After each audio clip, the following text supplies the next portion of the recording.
Now, in the famous words of Tahid Epps, I'll be fresh as hell if the Fed's watching. Why do I say that? Have y'all ever heard the story of the Montclair driller, Mr. Up It in Fashion? The guy named K-Flock, who actually upped the blicky in a Montclair coat and he bodied his op, he laid him down, he unalived him. Y'all ever heard of him? Yeah. Now, I bet y'all are asking, what is Bronx drill music? Let me give y'all a quick description of what Bronx drill music is. See, first, you take a UK beat with the lifestyle of a Chicago demon. You make your voice real raspy and deep like you eat sandpaper for a living. And then you jump up and down and dance like a toddler who just got a sucker from the dentist. And then voila, you on timing, my boy. Now, K-Flock has found himself indicted by the feds while already fighting a body against the state. And he's already in custody for that body. Now, this is literally the shortest RICO I have ever seen. I've seen the paper and they're saying that it's literally the feds watched him for a year and a half. And if you really ask me, I don't even know if they was really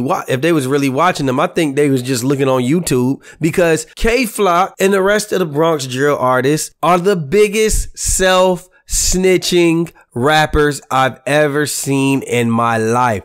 Now, let's go through a quick article so I can give you just a little bit more detail to the situation. It says on Thursday, February 23rd, TMZ broke the news that K-Flock, who is currently in jail awaiting a body, is now facing several other racketeering charges. It says, according to the indictment, they're accusing the rapper and 7 other people of running a Bronx-based New York Sevside/DOA gang. The group faces multiple violent crime charges, including attempted murder and assault with a dangerous weapon arising from the 7 shootings committed in the Bronx between, check this, June 2020 and February 22. That's how long they've been looking at them. Basically, no time. Usually a federal indictment, when they watch Bobby murder him, they watched it for 6-7 years. So that's all I'm saying. This usually is longer than that. When people go to jail in the feds is because they've been being watched. So K-Flock is facing the racketeering conspiracy part and then just the murder that he already committed. To me, it sounds like the case was kind of weak. He was probably gonna find a way to get less years. Maybe they'll downgrade the body to manslaughter on the state side, who has less resources than the federal side of things. And I think that he was gonna get off with probably 8-7 years and then be back on the streets. But I think the feds, they want him gone. Yeah, I think the feds, they want him out of here. So they said, nah,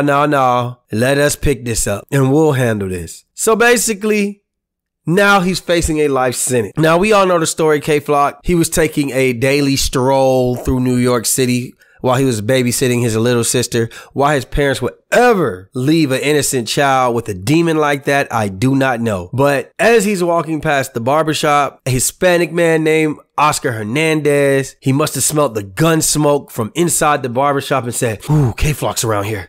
My spidey senses are tingling. And he came out and he seen K-Flock and he said, yo, I'll do it to you, my boy. And K-Flock said, what's that over there? And he pulled out the blicky and he blew that boy away. Rest in peace to Oscar Hernandez. But you know what?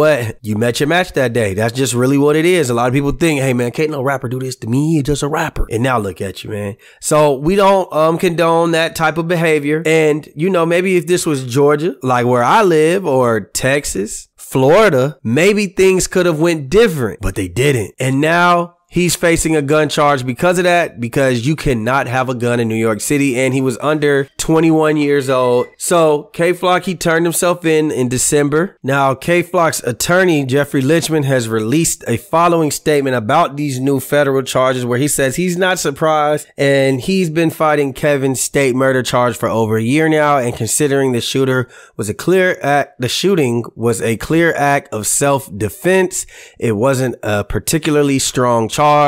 The statement reads that it is now being used as a basis for a possible death penalty charge. And on video, it's crystal clear that Kevin, aka K-Flock, was about to be shot after attempting to walk away from the attacker. Only then did Kevin use a weapon to defend himself and another from an armed, violent gang member who was about to pull a loaded gun in his hand. Now, that is definitely a strong case for maybe getting a lesser charge. And I just think think that the feds, being that they probably watched a lot of K-Flock video on YouTube and just seeing the influence he had and just the type of person he was, where he would go on Instagram and allegedly go do drills and argue with people in front of the police and say, I'm going to up it. I'm going to send out threats of, you know, making you be unalived. I think that they really want him. I think they said, you know what, we'll throw something together and we're just going to make sure that he'll never get out. You throw a RICO together with 7 people,